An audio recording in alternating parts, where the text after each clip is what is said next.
بسم اللہ الرحمن الرحیم نحمدہ ونصلی علی رسولہ الکریم اما بعد۔ محترم بھائیوں، بزرگوں اور دوستو، اللہ کے فضل و کرم سے آج ہم نے 19ویں تراویح مکمل کی۔ دیکھو 12واں پارہ جو شروع ہوتا ہے اس کی پہلی آیت وَمَا مِن دَابَّةٍ فِي الْأَرْضِ إِلَّا عَلَى اللَّهِ رِزْقُهَا وَيَعْلَمُ مُسْتَقَرَّهَا وَمُسْتَوْدَعَهَا كُلٌّ فِي كِتَابٍ مُبِينٍ۔ اس آیت کے اندر اللہ تبارک و تعالی فرماتے ہیں کہ زمین پر چلنے والا ہر کیڑا مکوڑا، کوئی بھی جاندار جس کے اندر جان ہو، وہ ایسا نہیں ہے کہ اس کے روزی اور رزق کی ذمہ داری اللہ تبارک و تعالی نے نہ لے رکھی ہو۔ اس آیت کا مطلب یہ ہوتا ہے موٹی موٹی زبان میں کہ ہر مخلوق کی روزی کا ذمہ دار کون ہے؟ اللہ ہے۔ اور آگے فرمایا وَيَعْلَمُ مُسْتَقَرَّهَا وَمُسْتَوْدَعَهَا، صرف روزی کا ذمہ دار نہیں ہے بلکہ اللہ روزی پہنچانے کے معاملے میں اتنا دھیان رکھتے ہیں اپنے بندے کا کہ اللہ کو یہ بھی پتہ ہے اس کی کون سی مخلوق وہ کہاں پر رہتی ہے۔ اس اعتبار سے اللہ تبارک و تعالی اپنی مخلوق کو روزی پہنچاتے ہیں۔ اور پھر فرمایا اللہ تبارک و تعالی نے وَيَعْلَمُ مُسْتَقَرَّهَا وَمُسْتَوْدَعَهَا كُلٌّ فِي كِتَابٍ مُبِينٍ۔ میرے محترم بزرگوں، دوستو، حضرت موسیٰ علیہ السلام اللہ نے ان کو نبوت عطا فرمائی کوہ طور کے اوپر، اور ان کے ساتھ میں ان کی بیوی تھی۔ تو موسیٰ علیہ السلام کو جب یہ حکم ملا اذهب الى فرعون انه طغى، فرعون کی طرف نکل جاؤ، وہ اللہ کا باغی بن چکا ہے۔ تو انہوں نے اللہ تبارک و تعالیٰ کے خدمت میں عرض کیا اے اللہ، میں اگر اپنی بیوی کو، حالانکہ بیوی ان کی پہاڑ کے نیچے تھی، اور بیوی کو وہ یہ بول کر آئے تھے کہ میں آگ لینے کے لیے جا رہا ہوں، لیکن جب اللہ کا حکم ملا حضرت موسیٰ علیہ السلام کو کہ اب دوسرا کام مل گیا ہے، اب فرعون کو جا کے سمجھانا ہے، تو پھر اب میں اپنے بیوی کا، میرے جانے کے بعد میرے بیوی کے رزق کا کیا، اس کو کون کھلائے گا، اس کو کون پالے گا؟ اللہ تبارک و تعالیٰ نے حکم دیا اے موسیٰ، یہ جو چٹان ہے اس چٹان کے اوپر اپنا عصا مارو۔ موسیٰ علیہ السلام نے وہ چٹان کے اوپر ایک عصا مار دیا، تو اس کے اوپر ایک خول تھا وہ دور ہو گیا، اس کے اندر جو ہے ایک اور پتھر تھا۔ پھر فرمایا وہ پتھر پہ بھی اپنا عصا مارو۔ وہ پتھر پہ جب عصا مار دیا تو اس کے اندر ایک اور پتھر نکلا۔ پھر فرمایا اس کے اوپر بھی اپنا عصا مارو۔ اس کے اوپر بھی جب آپ نے عصا مار دیا تو اس کے اندر ایک اور پتھر نکلا۔ اس طریقے سے وہ چٹان میں 6 پتھر نکلے۔ کتنے پتھر نکلے بھائی؟ 6 پتھر نکلے۔ اور جو چھٹا چھوٹا پتھر تھا فرمایا اس کے اوپر بھی مارو۔ جب موسیٰ علیہ السلام نے اس پتھر کے اوپر بھی جب اپنا عصا مار دیا، اس کے جب ٹکڑے ہوئے تو اس پتھر کے اندر ایک جانور تھا اور اس کے منہ میں ہرا گھاس تھا۔ یعنی 7 اندھیروں کے اندر بھی اللہ تبارک و تعالی اپنی مخلوق کو روزی پہنچا رہے تھے۔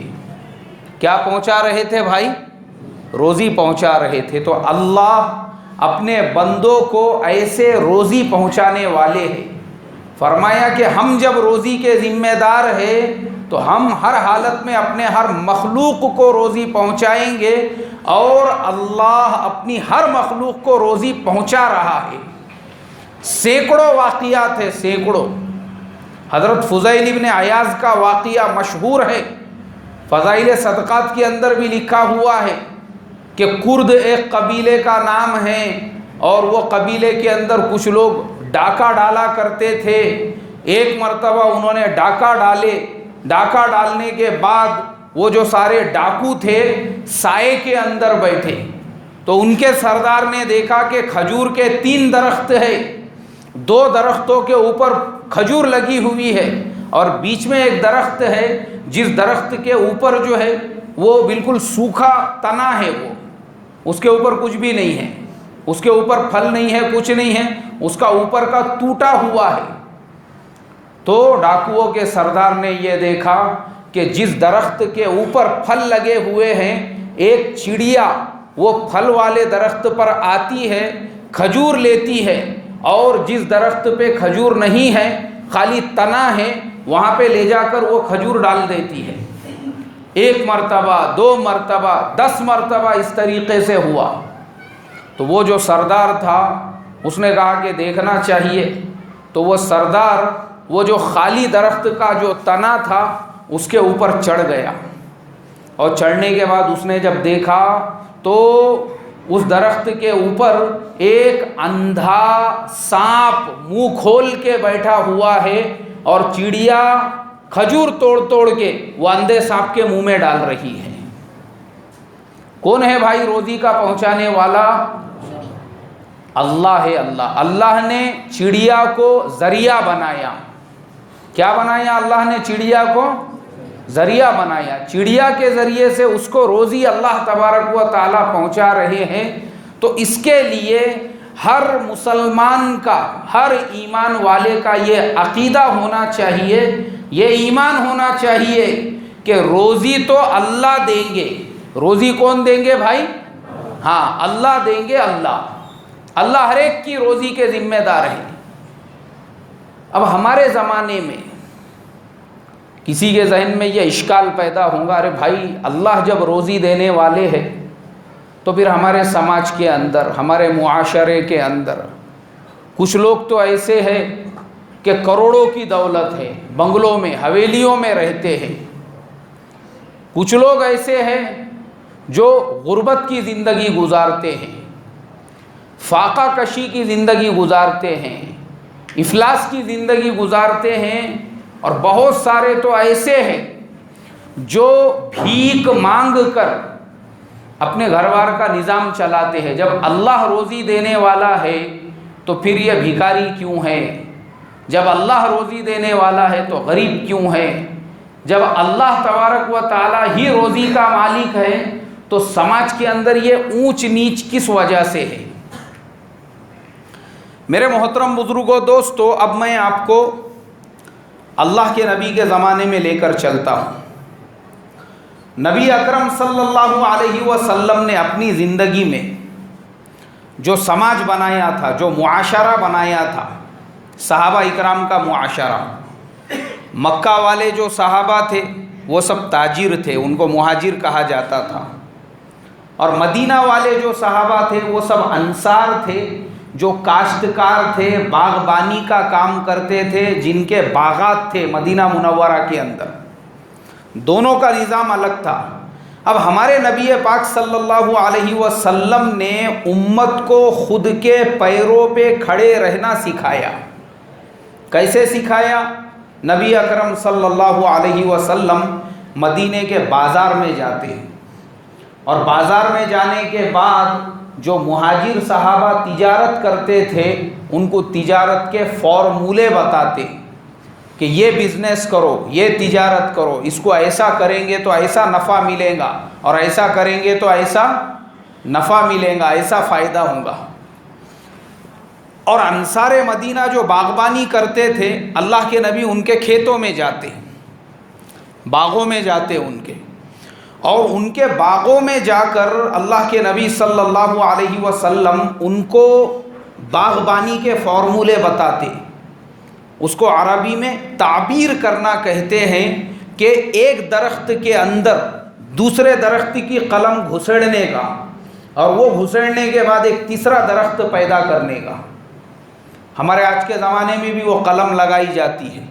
اب جو لوگ کھیتی باڑی کے لائن کے ہیں ان کو وہ ساری چیزیں پتہ ہوں گی، لیکن آج کی جو میرے محترم دوستو بڑی بڑی جو ایگریکلچر یونیورسٹیز ہے، بڑی بڑی جو ایگریکلچر یونیورسٹیز جہاں بچوں کو ایگریکلچر کی تعلیم دی جاتی ہے، ڈگریاں دی جاتی ہے، سوچو آپ نبی اکرم صلی اللہ علیہ وسلم جو فارمولے 1450 سال پہلے بتا کر گئے تھے، آج ہماری یونیورسٹیوں میں وہی سکھایا جا رہا ہے، اور وہ سیکھنے کے بعد ان کو بی ٹیک اور ایم ٹیک کی ڈگریاں دی جا رہی ہے۔ کتنی حیرت کی بات ہے۔ اور ہمارے نبی یہ علم اور یہ ہنر انصار مدینہ کو کتنے سال پہلے سکھا کر گئے؟ 1450 سال پہلے۔ اچھا یہ سب روایتیں ہیں حدیث میں، ہاں ہم لوگ جب مدرسے میں پڑھتے تھے تو کتابوں میں سیاہ ستہ کی جو کتابیں ہیں، خاص طور پہ مسلم شریف کے اندر 2 مہینے تک اس کے اوپر ہماری بحث چلتی تھی، تعبیر کے طریقے کے اوپر، تعبیر کی جو حدیثیں ہے ایسی تعبیر کرنا ویسی تعبیر کرنا، بخاری شریف کے اندر اس کی روایتیں تعبیر کے طریقے پر۔ تو اللہ کے نبی نے اپنے زمانے کا جو سماج تھا اس کو بھکاری پن سے، غربت سے، افلاس سے پہلے باہر نکالا۔ کیا کیا آپ نے؟ باہر نکالا، باہر۔ اللہ کے نبی نے جو ہے نا صحابہ کو ان کے پیروں پہ کھڑے کیا، کیونکہ اللہ کے نبی کو ہی خود کوئی مانگنے کے لیے آتا آپ اس کو دیتے تھے، مدد کرتے تھے، لیکن دیتے وقت میں اس کو یہ فرماتے تھے کہ ید العلیا خیر من ید السفلی، کہ دینے والا ہاتھ وہ لینے والے ہاتھ سے بہتر ہے۔ کون سا ہاتھ بھائی؟ دینے والا ہاتھ لینے والے ہاتھ سے بہتر ہے، اس لیے کہ دینے والا ہاتھ وہ داتا کا ہوتا ہے اور لینے والا ہاتھ وہ بھکاری کا ہوتا ہے۔ تو اب تم خود فیصلہ کرو، تم کو داتا بننا ہے یا پھر تم کو بھکاری بننا ہے۔ ہمارے نبی صلی اللہ علیہ وسلم نے سماج کو کیسے پیروں پہ کھڑے کیا، میں آپ کو وہ بتا رہا ہوں کہ ایک صاحب آئے، انہوں نے کہا اے اللہ کے نبی میں غریب ہوں، گھر پہ ماں باپ ہے، افلاس ہے، فاقہ کشی ہے، پھر میرے بیوی بال بچے ہیں، میرے پاس میں کوئی ذریعہ معاش نہیں ہے، آپ میری مدد کرو۔ جیسے ہمارے زمانے میں مسجدوں کے اندر عموماً بہت سارے مانگنے والے اعلان کرتے ہیں، یا پھر آپ راستے سے جاؤ آپ کو ملیں گے، وہ یہی ان کا یہی ترانہ ہوتا ہے، کیونکہ ہمارے انڈیا کا ایک دم فیمس ڈائلاگ ہے یہ، گھر میں بوڑھی اندھی ماں ہے، جوان بہن بیٹھی ہوئی ہے، اس کی شادی کرنے کا ہے، بھائی کی تعلیم کا خرچہ ہے، میں اکیلا ہی کمانے والا ہوں۔ بولے انڈیا کے اندر جو ہے نا یہ ایسی درد بھری کہانی ہر 3 میں سے 1 کی ملیں گی آپ کو۔ ہاں باپ کے گھٹنوں کا آپریشن کرنے کا ہے۔ تو ہمارے یہاں پر اور مسجدوں میں بھی جو اعلان کرتے ہیں، ابھی میرے خیال سے کل یا پرسوں ہی کسی نے اعلان کیا، بولے بھائی گھر میں اتنے جن ہیں، میں اکیلا کمانے والا ہوں، 3 بیٹیاں ہیں 4 بیٹیاں ہیں، اس لیے میری مدد کرو۔ تو ایسا نہیں ہے کہ یہ اعلان آج ہو رہا، اللہ کے نبی کے زمانے میں بھی جو لوگ آتے تھے، دیکھو اللہ کے نبی پیروں پہ کیسا کھڑے کرتے تھے، خالی بھیک دے کر، صدقہ دے کر، زکوٰۃ دے کر سامنے والے کو روانہ نہیں کرتے تھے۔ اللہ کے نبی نے اس سے کہا تیرے گھر پہ کیا کیا سامان ہے؟ اس نے کہا اے اللہ کے نبی میرے گھر پہ ایک پیالہ ہے، کٹورا، اور میرے گھر پہ ایک فلانی چیز ہے۔ فرمایا کہ جا تیرے گھر پہ جو جو سامان ہے وہ لے کے آ جا۔ وہ آئے لے کر، وہ سب لانے کے بعد اللہ کے نبی صلی اللہ علیہ وسلم نے وہ مال کی حراسی کی، نیلامی کی وہاں پر۔ بولے بھائی یہ کٹورا کون خریدیں گا؟ تو ایک صحابی نے بولے اے اللہ کے نبی مجھے چاہیے 5 درہم میں۔ ٹھیک ہے لے لو تم، یہ فلانی چیز ہے، یہ کون خریدیں گا؟ پھر ایک نے کہا کہ مجھے 5 درہم میں۔ ٹھیک ہے تم لے لو۔ کتنے درہم ہو گئے اس کے؟ 10 درہم ہو گئے۔ اللہ کے نبی صلی اللہ علیہ وسلم نے وہ 10 درہم میں سے 5 درہم کا اناج خریدا، اور 5 درہم جو تھے اس میں کلہاڑی کا جو سامنے کا منہ ہوتا ہے، لوہے کا، وہ خریدا، اور اپنے ہاتھوں سے ایک لکڑی کا ڈنڈا وہ کلہاڑی کے اندر لگا کے اس کو اچھی مضبوط کلہاڑی بنا کر اللہ کے نبی نے وہ صحابی کے حوالے کیے۔ ان سے کہا کہ دیکھو یہ 5 درہم کا جو اناج ہے یہ ابھی اپنے گھر پہ لے جا کر دو، اور کلہاڑی لے کر تم نے جنگل میں جانا، لکڑیاں توڑنا، بازار میں لا کر بیچنا، 15 دن تک تم مجھے نظر نہیں آنا چاہیے۔ کتنے دنوں تک بھائی؟ 15 دنوں تک تم نے مجھے نظر نہیں آنا۔ 15 دن تک تمہارا یہی کام ہے کہ تم روزانہ جنگل میں جاؤ گے، لکڑیاں کاٹو گے، شہر میں لا کر بیچو گے، اور 15 دن کے بعد آ کے تم مجھے ملنا۔ بولے ٹھیک ہے۔ اب وہ اناج انہوں نے گھر پہ لے جا کر دیے۔ اس کے بعد میں وہ کلہاڑی لے کر روزانہ جنگل جاتے، لکڑیاں توڑ کر لاتے، اس کو بیچتے 15 دن تک۔ 15 دن کے بعد آئے اللہ کے نبی کی خدمت میں۔ اللہ کے نبی نے پوچھا بتاؤ تم نے 15 دن میں کیا کمائی کی؟ اب 15 دن میں وہ 20 سے 30 درہم کی کمائی ہو گئی تھی ان کی۔ پھر اللہ کے نبی نے اعلان کیا، بولے بھائی ان کا پیالہ جس نے لیا تھا یہ 5 درہم لو، ان کا پیالہ واپس دے دو، یہ تمہارے پیسے لو، ان کا جو سامان ہے ان کو واپس دے دو۔ وہ پورا سامان بھی واپس آ گیا، اور اس کے علاوہ ان کے پاس میں 20-25 درہم بچ گئے۔ تو یہ ہمارے نبی کا طریقہ تھا۔ ہمارے نبی نے سماج میں بھکاریوں کو بڑھوتری نہیں دی تھی، بلکہ بھکاریوں کا بھکاری پن ختم کر کے یہ مانگنے کا مزاج ختم کیا۔ کیونکہ آج ہمارے زمانے میں یہ جو میں نے شروعات جہاں سے کی کہ ہمارے سماج میں جو آیت اللہ نے فرمائی نا کہ روزی ہم دیتے ہیں، جب دیتے ہیں تو پھر کوئی کروڑ پتی، کوئی غریب، کوئی منگنے والا کیوں؟ وہ ہماری وجہ سے ہے۔ کس کی وجہ سے ہے؟ اللہ نے غریب کے ہاتھ نہیں باندھ کر رکھے، اس کے لیے پورا میدان کھلا ہوا ہے، وہ تجارت کر سکتا ہے، کاروبار کر سکتا ہے۔ جیسے صحابہ کے زمانے میں، اللہ کے نبی کے زمانے میں اتنا افلاس تھا، اتنی غریبی تھی، اتنی فاقہ کشی تھی۔ واقعہ ہے حضرت ابو ہریرہ رضی اللہ تعالیٰ عنہ کا کہ بولے بھوک کی وجہ سے اللہ کے نبی کے منبر اور محراب کے درمیان میں جب زمین کے اوپر لیٹا کرتا تھا تو لوگوں کو ایسا لگتا تھا جیسے مجھے مرگی کا دورہ پڑ گیا ہے۔ لوگوں کو لگتا تھا ان کو مرگی کا دورہ پڑ گیا ہے۔ تو وہ فرماتے ہیں ارے وہ مرگی کا دورہ نہیں رہتا تھا، وہ کیا رہتی تھی بھائی؟ بھوک رہتی تھی، بھوک 2-2 3-3 دن سے کھانے کو نہیں ملتا تھا۔ لیکن وہی حضرت ابو ہریرہ، اللہ کے نبی نے جو سماج بنایا کہ بھکاریوں کو، مانگنے والوں کو اللہ کے نبی نے اس طریقے سے دھندے سے، کاروبار سے، لائنوں سے لگا کر دیا، تو ایک وقت ایسا آیا کہ سماج میں سے بھکاری ختم ہو گئے، مانگنے والے ختم ہو گئے۔ اور پھر وہی حضرت ابو ہریرہ جو مسجد کے منبر اور محراب کے بیچ میں بھوک کی وجہ سے بلبلایا کرتے تھے۔ ارے فضائل اعمال میں حکایت صحابہ میں واقعہ ہے، بولے میں کتان کے کپڑے سے ناک صاف کر رہا تھا۔ کس کے کپڑے سے بھائی؟ ہے کہ نہیں واقعہ؟ یہ ہے نا کتان کے کپڑے کا واقعہ۔ بولے کتان کے کپڑے سے کیا صاف کر رہا تھا؟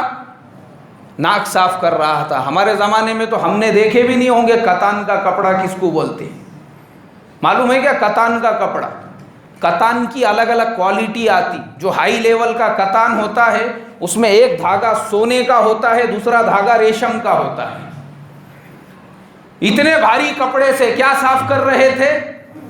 ناک صاف کر رہے تھے، ناک، اپنی ناک صاف کر رہے تھے اس کپڑے سے۔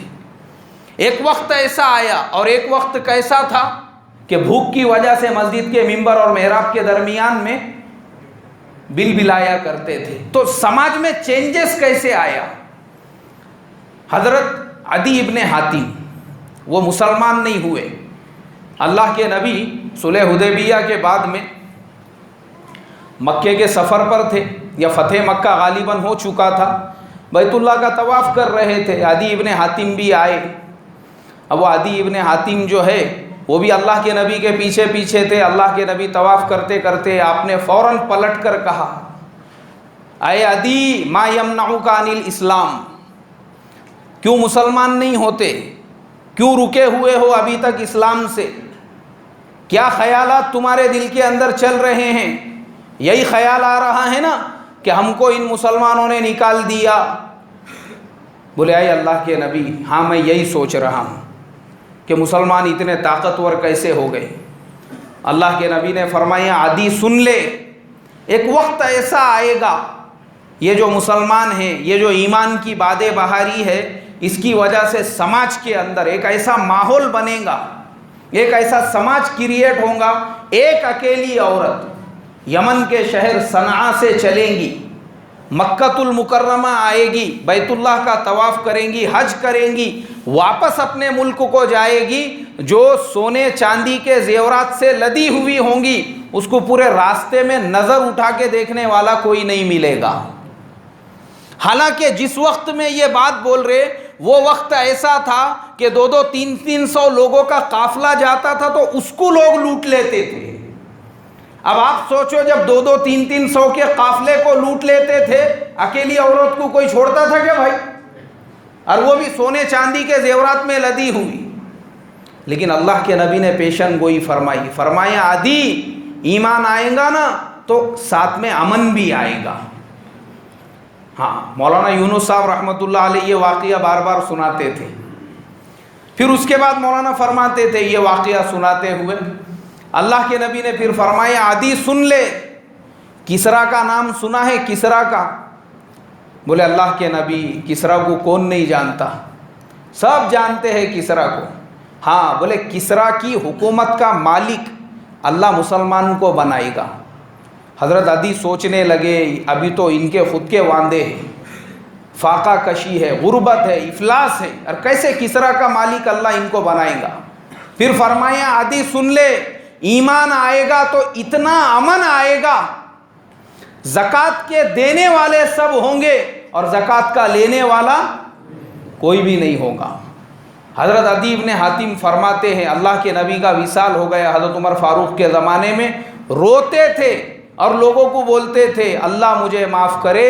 حضرت محمد صلی اللہ علیہ وسلم نے اپنی زندگی میں فرمایا تھا، حضرت عدی نے اپنی آنکھوں سے دیکھا، ایمان کی باد بہاری جب چلی، اللہ کے نبی نے جو سماج بنایا تھا، غریبی، افلاس، فاقہ کشی، سب کچھ جب سماج سے ختم ہو گیا، اس کے بعد ایک ایسا سماج بنا، ایک اکیلی عورت یمن کے شہر صنعاء سے چلی، مکہ آئی حج کے لیے اور واپس جانے لگی۔ حضرت عدی کو پتہ چلا، وہ گئے، انہوں نے اس عورت سے پوچھا کیوں تمہارے ساتھ میں کوئی ہے نہیں، تم اکیلی آئی ہو؟ ہاں، بولے میں اکیلی عورت ہوں۔ تم کو راستے میں کسی نے نظر اٹھا کے دیکھا نہیں؟ بولے میں راستے میں جس قبیلے سے گزری مجھے ایسا لگا جیسے میں اپنے مائکے میں پہنچ گئی ہوں، انہوں نے میرے ساتھ میں اتنا اکرام کا معاملہ کیا۔ اور کسریٰ کا مالک تو اللہ نے حضرت عمر کے زمانے میں مسلمانوں کو بنا ہی دیا تھا۔ حضرت عدی روتے تھے اور کہتے تھے خدا کی قسم، حضرت محمد صلی اللہ علیہ وسلم کی آنکھیں جو دیکھ رہی تھی، عدی کی آنکھیں وہ نہیں دیکھ رہی تھی۔ ایک اکیلی عورت کو میں نے دیکھ لیا، کسریٰ کی حکومت کا مالک اللہ نے مسلمان کو بنایا، وہ بھی میں نے دیکھ لیا۔ اگر عدی زندہ رہے گا تو یہ بھی دیکھ لیں گا کہ زکوٰۃ کے دینے والے سب ہوں گے اور زکوٰۃ کا لینے والا کوئی بھی نہیں ہوگا۔ اور یہ زمانہ آیا حضرت عمر ابن عبدالعزیز رحمۃ اللہ علیہ کے زمانے میں، اتنا امن آیا سماج کے اندر، ہر آدمی اللہ نے اس کو ایسا صاحب نصاب اور صاحب ثروت بنایا کہ حضرت عمر ابن عبدالعزیز رحمۃ اللہ علیہ کے زمانے میں بھیڑیا اور بکری دونوں ایک گھاٹ پہ پانی پیتے تھے، بھیڑیا کی ہمت نہیں ہوتی تھی بکری کو ہاتھ لگانے کی۔ اور زکوٰۃ کا مال لوگ کیسے بانٹتے تھے؟ ایک آدمی گلی میں نکلتا، آواز لگاتا، ارے بھائی اس محلے میں کوئی غریب، کوئی محتاج، کوئی مفلس، کوئی فاقہ کش، کوئی پریشان حال ہے تو میں اس کو زکوٰۃ کا مال دینا چاہتا ہوں۔ تو ایک دروازہ کھلتا، وہ آدمی خوش ہو جاتا، چلو الحمدللہ اس گلی میں، اس محلے کے اندر مجھے ایک محتاج آدمی مل گیا، وہ خوشی خوشی اس کے پاس جاتا، تو وہ محتاج اس سے یہ کہتا جو دروازہ کھولنے والا ہے، بولے بھائی صاحب آپ کس لیے نکلے؟ بولے میں کسی غریب محتاج کو ڈھونڈ رہا ہوں زکوٰۃ دینے کے لیے۔ اچھا ایک کام کرو، جب آپ ڈھونڈ ہی رہے ہو تو یہ ہماری بھی زکوٰۃ ساتھ میں لے کر جاؤ، یہ ایک تھیلی ہماری بھی رکھنا، کوئی مل گیا نا دے دینا اس کو۔ زکوٰۃ کے دینے والے سب ہوں گے، لینے والا کوئی نہیں رہے گا۔ یہ حضرت عمر ابن عبدالعزیز کے زمانے میں ہو چکا تھا۔ تو اللہ کے نبی نے سماج میں سے یہ غربت، یہ افلاس، یہ فاقہ کشی اس کو ختم کیا۔ یہ اللہ کے نبی کا طریقہ تھا، سماج کو اپنے پیروں پہ کھڑا کر کے۔ آج ہمارا مسلم سماج جو ہے، جیسا آیت کے شروع میں نے بتایا کہ روزی کا مالک جب اللہ ہے تو کوئی کروڑ پتی، کوئی غریب اور کوئی مانگنے والا آج کیوں ہے؟ لوگوں کی غربت ختم نہیں ہوتی۔ اب میں خود دیکھتا ہوں، جو آدمی آج سے 10 سال پہلے زکوٰۃ جمع کرتا تھا، آج بھی وہ کیا کر رہا ہے بھائی؟ زکوٰۃ جمع۔ اس کی غریبی ختم نہیں ہو رہی ہے۔ جو آدمی آج سے 15-20 سال پہلے جو کام کرتا تھا، اس میں گروتھ، اس میں ترقی نہیں ہو رہی ہے۔ اس کی وجہ صرف اور صرف یہ ہے میرے محترم دوستو کہ اللہ کے حکم اور اس کے نبی کے طریقے پر نہ ہم لوگ تجارت کر رہے ہیں، نہ ملازمت، نہ کاروبار۔ اس کے لیے ہمارے کاروبار کے اندر برکت نہیں ہے۔ وہ طریقے پر اگر مسلمان کرے گا تو آج کے زمانے میں بھی اللہ نوازے گا۔ کرنے کو تیار نہیں۔ اللہ کے نبی نے فرمایا تاجر کے لیے، جو میں نے اس سے پہلے بھی حضرت عبد الرحمن ابن عوف کے 4 فارمولے بتایا، وہ اس طریقے سے تجارت کرتے تھے، اس لیے اللہ نے اتنی ترقی دی۔ آج مسلمان اس پہ کرنے کو تیار نہیں، محنت کرنے کو تیار نہیں ہے۔ اور محنت کرے، مجھے تو حیرت ہوتی ہے، ہمارا ملک ہندوستان اتنا بڑا ملک ہے، اتنا بڑا ملک ہے، تقریباً 140 کروڑ کی آبادی ہے ہماری۔ جو کاروبار کرنا چاہے، جو دھندا، جو بزنس کرنا چاہے، انسان ہمارے ملک کے اندر کر سکتا ہے۔ ہر کاروبار کے لیے اللہ نے اس ملک میں میدان، اور اتنی آزادی ہے یہاں پر، کیونکہ میں دیکھا ہوں باہر ملکوں کے اندر، ساؤتھ کوریا میں گیا تھا، وہاں میں نے دیکھا اپنے یہاں کے جیسا کوئی بھی دکان نہیں لگا سکتا۔ یہاں پہ تو کوئی مسئلہ نہیں ہے، کوئی بھی دکان لگا سکتا۔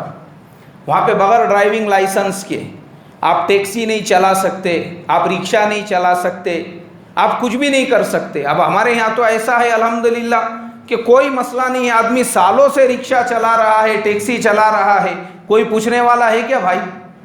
مجھے آپ بتاؤ نا، اتنی آزادی اور کہیں پر ملے گی؟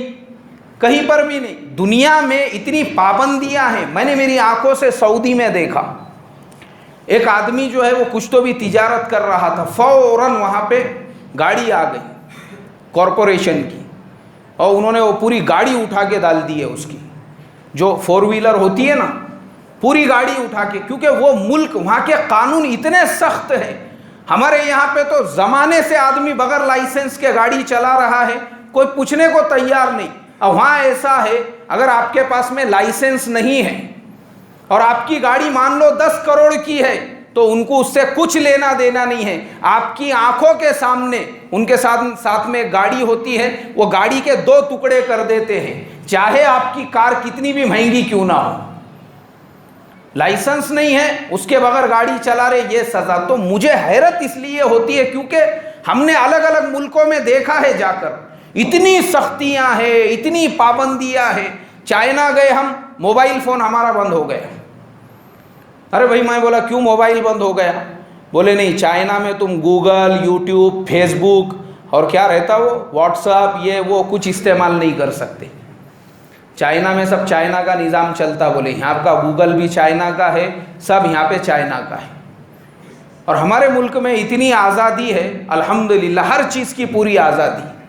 لیکن اس کے باوجود اگر کوئی انسان اس ملک میں 10 سال، 15 سال، 20 سال سے غریب ہے، فقیر ہے، محتاج ہے، اس کی غربت ختم نہیں ہو رہی ہے، مطلب یہ ہے میرے محترم دوستو، یہ آدمی خود کچھ کرنا نہیں چاہتا۔ اس کی مثال ایدھی پنا، اور میں نے دیکھا ہوں ہمارے ملک میں جو ایدھی پنا ہے، رات میں 2-2، 3-3 بجے تک، آپ کو 4-4 بجے تک نوجوان جو ہے یہاں بیٹھے ہوئے ملیں گے چبوتروں کے اوپر۔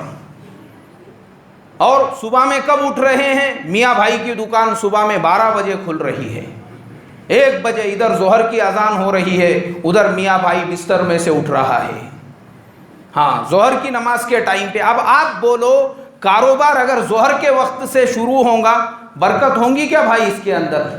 کہاں سے برکت ہوں گی؟ یہ عیدھی پن، ایسے ایسے عیدھی ہے میرے محترم دوستو۔ وہ واقعہ لکھا حضرت تھانوی نے کہ 2 عیدھی وہ ایک جھاڑ کے نیچے سوئے ہوئے تھے، تو ایک آدمی جا رہا تھا ادھر سے، تو جھاڑ پہ سے بیر گرا ایک عیدھی کے ایسے چھاتی کے اوپر، تو جانے والے کو اس نے آواز دیا، او چیچا او چیچا ادھر آؤ نا۔ بولے گئے وہ وہاں پر، بولو بھائی کیا مسئلہ ہے؟ بولے یہ میرے چھاتی پہ جو بیر گرا نا، اس کو اٹھا کے ذرا میرے منہ میں ڈال دو۔ بولے انہوں نے بولے یار تم دونوں آزو بازو سوئے ہوئے ہیں، جو تیرے بازو میں ہے اس کو بولنا کہ تیرے ہاتھ سے اٹھا کے ڈال دے۔ بازو والے نے بولا میں تو کبھی بھی نہیں ڈالوں گا۔ بولے کیوں؟ بولے اب بھی کتا آیا تھا میرے منہ پہ دھار مار کے گیا، اس نے ہاڑ نہیں بولا، بولے اس کو ہکالا نہیں بولے اس کو، تو پھر میں کائے کو بیر اٹھا کے اس کے منہ میں ڈالوں؟ یہ عیدھی پنا جو ہے میرے محترم دوستو، ہندوستان کے اندر اگر مسلمان غریب ہے، مفلس ہے، فاقہ کش ہے، وہ اس وجہ سے ہے۔ ورنہ 140 کروڑ کی آبادی والا ملک، وہ دھیرو بھائی امبانی مسلمان ہے کیا؟ وہ پیٹرول پمپ پہ کام کرتا تھا، وہ یمن کے اندر، 150 روپیے مہینے میں، 150 روپیے کی مہینے کی نوکری تھی اس کی۔ یہاں آ کے کپڑے کی تجارت شروع کی، اس کے بعد تجارت بدلتے بدلتے آج اس کا جو بیٹا ہے وہ ایشیا کا سب سے بڑا ملینئر ہے۔ کس کا بھائی؟ ایشیا کا۔ کہاں پہ کمائے انہوں نے؟ ہمارے ملک انڈیا کے اندر۔ تو ہم غریب اور مفلس کیوں ہیں؟ پتہ یہ چلا کہ ہم فائدہ نہیں اٹھا رہے ہیں، ہم محنت نہیں کر رہے ہیں، کیونکہ اسلام جو ہے میرے محترم دوستو، نہ وہ آپ کو تجارت کرنے سے منع کرتا ہے، نہ کاروبار کرنے سے، نہ آگے بڑھنے سے۔ اسلام نے تو آپ کو یہ اجازت دی ہے، ارے کروڑوں کا بزنس کرو، اگر تم اللہ کے حکم، اس کے نبی کے طریقے پہ چل رہے ہو، اس کی ہر سال پابندی سے زکوٰۃ دے رہے ہو، وہی کاروبار آپ کو جنت میں لے جانے کا ذریعہ بنے گا۔ شرط صرف اتنی ہے، اس میں کس کا حکم ہونا چاہیے؟ اللہ کا۔ اور کس کا طریقہ ہونا چاہیے؟ نبی پاک صلی اللہ علیہ وسلم۔ اور بھیکاری پن جو ہے ہمارے یہاں پہ، یہ جو غربت، جو بھیک مانگنے کا کم نہیں ہو رہا، یہ میرے محترم دوستو یہ دھندا ہے، ایک یہ کاروبار ہے۔ یہ ہمارے یہاں پر غریبی افلاس کی وجہ سے کوئی بھیک نہیں مانگتا، ان کو عادت پڑے ہوئی ہے بھیک مانگنے کی۔ بغیر بھیک مانگے کے ان کا پیٹ بھرنے والا نہیں ہے۔ مان لو آج آپ نے ان کے گھر پہ پورے مہینے کا اناج بھر دیے، اور دونوں ہاتھ جوڑ کے ان سے ایسی درخواست کرے کہ دیکھو اب پورے مہینے کا میں نے سب پورا اناج پانی سامان لا کے دے دیا ہوں، خدا کے واسطے اگلے مہینے تک بھیک مت مانگو، اگلے مہینے ہم واپس سے دیں گے، میں آپ کو لکھ کر دیتا ہوں، آپ کے جانے کے 2 گھنٹے کے بعد وہ کوئی نہ کوئی سگنل پہ آپ کو نظر آ جائیں گے۔ کیوں؟ عادت پڑے ہوئی ہے بغیر بھیک مانگے کے۔ میں آپ کو بتاتا ہوں، اسی ملک ہندوستان کے اندر ایسے ایسے بھیکاری مرنے کے بعد میں جب ان کے پاس میں پیسہ ملا، 10-10 کروڑ روپیے چھوڑ کر گئے۔ کتنے کروڑ روپیے؟ 10-10 کروڑ روپیے چھوڑ کر مرے بھیک مانگنے والے۔ پیسہ لوگ ان کی حالت دیکھ کر، کوئی 500 دے رہا، کوئی 1000 دے رہا، وہ 1500 کی نوٹ کو وہیں جمع کر کے چنئی کے اندر ایک بھیکارن عورت، اس کا ابھی کچھ مہینے پہلے انتقال ہوا، اس کے جھوپڑے میں جا کر دیکھے تو سیمنٹ کے تھیلیاں بھر بھر کے 1500 کی نوٹیں رکھی ہوئی تھی۔ کیا کریں گے آپ؟ واقعہ لکھا ہوا ہے بزرگوں نے کہ جب ایک بار آدمی کو بھیک مانگ کے کھانے کی عادت پڑ جاتی، عادت جاتی نہیں۔ ایک ملک کے اندر بادشاہ کا انتقال ہو گیا، لوگ پریشان ہوئے، بادشاہ کو بیٹا نہیں، بھائی نہیں، رشتہ دار نہیں، کوئی نہیں۔ بزرگ کے پاس پہنچے، بولے بھائی کس کو بادشاہ بنانا؟ بولے فجر کی نماز کے وقت شہر میں سب سے پہلے جو داخل ہوگا اسی کو ہم لوگ بادشاہ بنا دیں گے۔ اب سارا گاؤں، وہ پورا ملک جو تھا، شہر جو تھا، وہ گیٹ کے پاس انتظار میں بیٹھا۔ تو صبح گیٹ سے ایک بھیکاری داخل ہوا، سارے لوگ خوش ہو گئے، بادشاہ آ گئے، بادشاہ مل گئے۔ اس کو لے جا کے پہلے نہلائے دھلائے اچھا صابن سے، اس کی کٹنگ وغیرہ کرائے اور اس کو بٹھا دیے بادشاہ کے کرسی پر. اب بادشاہ کے کرسی پہ بیٹھا تو وہ فیصلے وغیرہ سب برابر کرنے لگا. لوگوں نے بولے اچھا ہوا, اچھے آدمی کو ہم نے جو ہے اپنا بادشاہ بنا دیے. اب رات کے اندھیرے میں جو ملک کے سپاہی تھے انہوں نے دیکھے کہ ایک آدمی کمبل اوڑھ کر لوگوں کے گھروں پہ بھیک مانگ رہا ہے. تو سپاہی پہنچے اس کے پاس پکڑنے کے لیے, کون آدمی ہے بول کے گئے. اب جب پکڑے انہوں نے تو ہمارے بادشاہ سلامت ہیں. تو سپاہیوں نے ان سے کہا, بولے بادشاہ سلامت, آپ کے پاس میں خزانہ ہے, آپ کے پاس میں حکومت ہے, سب کچھ ہے, آپ جو چاہے وہ کھا سکتے ہیں. بولے بھائی میں جو چاہے وہ کھا سکتا ہوں مگر بھیک مانگ کے نہیں کھا سکتا ہوں, اس لیے کہ بولے جب تک میں بھیک مانگ کے نہیں کھاؤں گا میرا پیٹ بھرتا نہیں. بولے اس کے واسطے میں بھیک مانگتا ہوں. وہ بادشاہ کی کرسی پہ بیٹھنے کیوں؟ بولے میری عادت ہے, اس کے بغیر میرے پاس میں کوئی راستہ آپشن ہی نہیں ہے. تو ہمارے ملک میں جو ہے نا میرے محترم دوستو, اصل میں وہی بتانا چاہ رہا, اللہ نے جو فرمایا کہ ہر ایک کے روزی کا مالک اللہ ہے, اور اللہ کے نبی نے ایسا سماج, ایسا معاشرہ بنائے تھے, پورے معاشرے میں اگلے 30 سال کے بعد ایک آدمی بھی غریب مفلس باقی نہیں رہا. ہر آدمی زکوٰۃ کا دینے والا تھا. لینے والا کوئی تھا کیا بھائی؟ ہمارے سماج میں یہ ساری چیزیں کیوں ہیں؟ کیونکہ ہمارے زمانے کا غریب وہ خود محنت کرنا نہیں چاہتا, اور جو مانگنے والا ہے وہ اپنی عادت کو چھوڑنا.